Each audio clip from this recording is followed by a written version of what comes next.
ఈ వీడియో చూడగానే చాలామందికి వెంటనే ఏదో కామెంట్ పెట్టాలని ఉంటుంది. Please do, but only after watching this video till the end. Only then react. ప్రజారాజ్యమే జనసేన అన్న చిరంజీవి మాటల్లో వాస్తవం ఎంత? జనసేన పెట్టి దాదాపు 10 ఏళ్ళైంది. ఇప్పటి వరకు చిరంజీవి అఫీషియల్గా జనసేనతో ఎన్నడూ కూడా అసోసియేట్ కాలా. అలాంటి చిరంజీవి ఇప్పుడు సడన్గా ఇటువంటి ప్రకటన ఎందుకు చేశాడు? జనసేన విజయాన్ని కొంతవరకు తాను కూడా క్లెయిమ్ చేసుకోవడం కోసమా? మేమంతా ఒకటే అనే ఫీలర్ వదలడానికా? లేకపోతే అప్పటికప్పుడు అనుకోకుండా వచ్చిన మాట? చిరంజీవి ఈ మాట అనడానికి ఒక సందర్భం ఉంది. విశ్వక్సేన్ నటించిన లైలా సినిమా ప్రీ రిలీజ్ ఈవెంట్లో చిరంజీవి పాల్గొన్నాడు. విశ్వక్సేన్ తండ్రి కరాటే రాజు అంటారట ఆయన్ని. ఆయన గతంలో ప్రజారాజ్యంలో ఉన్నట్ట. ఆ విషయాలు గుర్తెచ్చుకుంటూ చిరంజీవి ప్రజారాజ్యం గురించి, జనసేన గురించి ప్రస్తావించాడు. ఆ సందర్భంలోనే ప్రజారాజ్యం పార్టీ జనసేనగా రూపాంతరం చెందింది అని అన్నాడు. ఆయన మాటల్లోనే విన్నాం. ప్రజారాజ్యంలో ఆయన ఉండి ఆయన ఒక రాజకీయగా జై జై జై జనసేన. ప్రజారాజ్యం మారిపోయింది.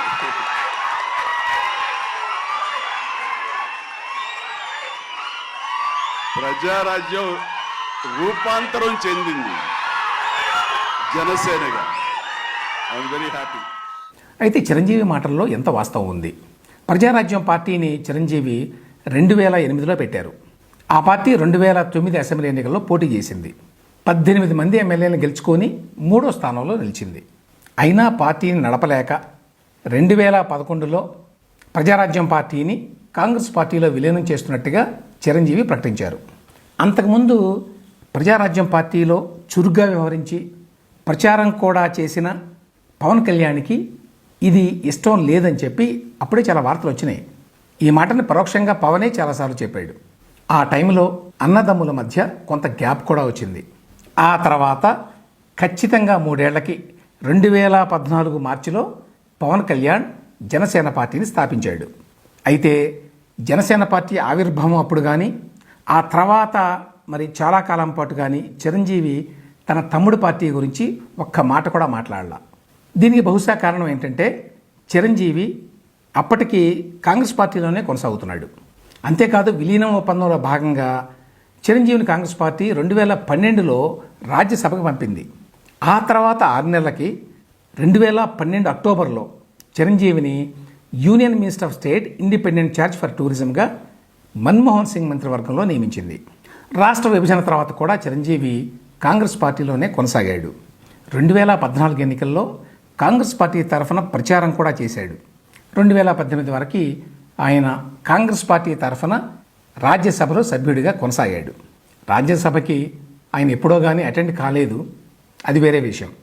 ఆ తర్వాత కొన్నేళ్ల పాటు నేను రాజకీయాలకు దూరం అని చిరంజీవి చెప్పినా కూడా కాంగ్రెస్ పార్టీ మాత్రం చిరంజీవి మా పార్టీలోనే కొనసాగుతున్నాడు అని పదే పదే చెప్పింది.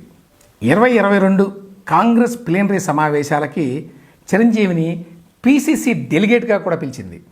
మొత్తంగా ఏమిటంటే 2014 తర్వాత చిరంజీవి కాంగ్రెస్లో ఉన్నారా లేదా అనేది ఒక మిస్టరీగానే మిగిలిపోయింది. ఇక 2019 ఎన్నికల్లో జనసేన పార్టీ తొలిసారిగా ఎన్నికల్లో పోటీ చేసింది. ఆ ఎన్నికల్లో చిరంజీవి ప్రస్తావన ఎక్కడా లేదు. జనసేన ప్రస్తావనని చిరంజీవి తీసుకురాలేదు. చిరంజీవి ప్రస్తావనని జనసేన నేత పవన్ కళ్యాణ్ కూడా తీసుకురాలేదు. పవన్ కళ్యాణ్ ఎన్నడూ చిరంజీవి మద్దతుని కోరలేదు. జనసేన ఎన్నికల్లో దారుణంగా ఓటమి పొందింది. అయినా కూడా పవన్ కళ్యాణ్ పార్టీ కార్యకలాపాలను కొనసాగించాడు. అప్పుడు జగన్ అధికారంలోకి వచ్చాడు. జగన్ అధికారంలోకి వచ్చాక ఆయన పార్టీ వైసీపీతో పాటు జగన్ కూడా స్వయంగా పవన్ కళ్యాణ్ వ్యక్తిగత జీవితం మీద చాలా విమర్శలు గుప్పించేవాడు. అయినా చిరంజీవికి మాత్రం జగన్ తోటి సత్సంబంధాలు కొనసాగినాయి.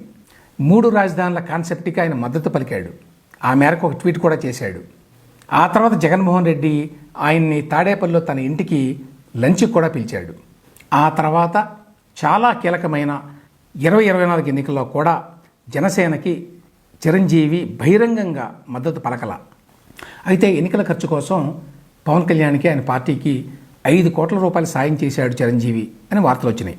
ఆ ఎన్నికల్లో బీజేపీ అనకాపల్లి ఎంపీ అభ్యర్థి సీఎం రమేష్కి, అట్లాగే పెందుర్తి జనసేన పార్టీ ఎమ్మెల్యే అభ్యర్థి పంచకర్ల రమేష్ బాబుకి మద్దతుగా చిరంజీవి ఒక వీడియో రిలీజ్ చేశారు. 2024 ఎన్నికల వరకు చిరంజీవి రాజకీయ పాత్ర అంతే. ఫలితాలు వచ్చాక మాత్రం జనసేన విజయాన్ని చిరంజీవి బహిరంగంగానే సెలబ్రేట్ చేసుకున్నాడు. మనం ఇప్పుడు మాట్లాడుకుంటున్న ఈ లైలా ప్రీ రిలీజ్ ఈవెంట్ స్పీచ్లో కూడా ప్రజారాజ్యం జనసేనగా రూపాంతరం చెందింది అని చెప్పి ఐఎమ్ వెరీ హ్యాపీ అని కూడా అన్నాడు. అంటే జనసేన విజయాన్ని చిరంజీవి ఆస్వాదిస్తున్నాడు అనే దాంట్లో సందేహం లేదు. అయితే మొత్తంగా దశాబ్ద కాలం నుంచి చిరంజీవి వైఖరిని చూస్తే ఎక్కడ ఆయన జనసేనని ప్రజారాజ్యం కంటిన్యూషన్గా భావించినట్టుగా కనబడదు. ఎందుకంటే ఆ పార్టీకి ఏ సందర్భంలోనూ చిరంజీవి బహిరంగంగా మద్దతు ప్రకటించలేదు. ఆ పార్టీ ఘోరంగా ఓడిపోతే తన ఓటమిగా భావించలేదు. ఆ పార్టీ కష్ట నష్టాల్లో నేరుగా ఎప్పుడూ పార్టిసిపేట్ చేయలేదు. ఓపెన్గా పవన్ కళ్యాణ్ పార్టీతోటి అసోసియేట్ అవ్వడానికి కూడా చిరంజీవి ఉత్సాహం చూపించలేదు.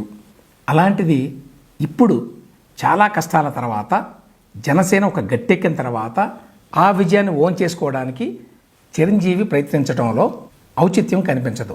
ఈ మధ్య చిరంజీవిని బీజేపీలోకి లాగడానికి ప్రయత్నాలు జరుగుతున్నాయి అని కూడా మనకు అర్థమవుతూనే ఉంది.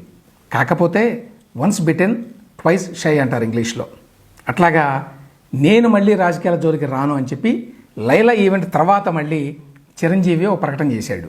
రాజకీయాల్లో ఉండే ఒత్తిడిని మాట అనుకోవడాన్ని నేను తట్టుకోలేను అని కూడా చెప్పాడు.